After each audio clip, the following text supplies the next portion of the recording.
বাবা এক কথার মানুষ, যা বলে তাই। বাসা আমি ছাড়া বিয়ের আর কেউ বাকি নাই। ওরা সোজাসুজি বলে দিলেই পারতো, তার অনুমতি ছাড়া কেউ বিয়ে করলেই সে তার মরা মুখ দেখবে।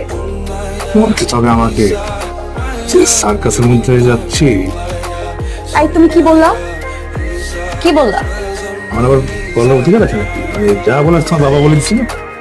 আমার পরিবার নিয়ে কিচ্ছু বলবা না। আর আমার পরিবারের কি অবস্থা হবে, তোমার পরিবারের অবস্থা জানবে, সেটা ভেবেই আমার ঘাম বেরোচ্ছে। ওয়েট, তার মানে কি তুমি আমাকে ছেড়ে দিবা? সেটা কখন বলবো?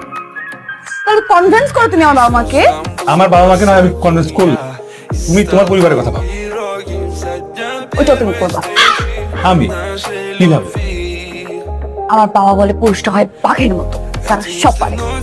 তাই তোমাদের মোটিভেশন দেখি চিড়িয়াখানা কেন্দ্রিক।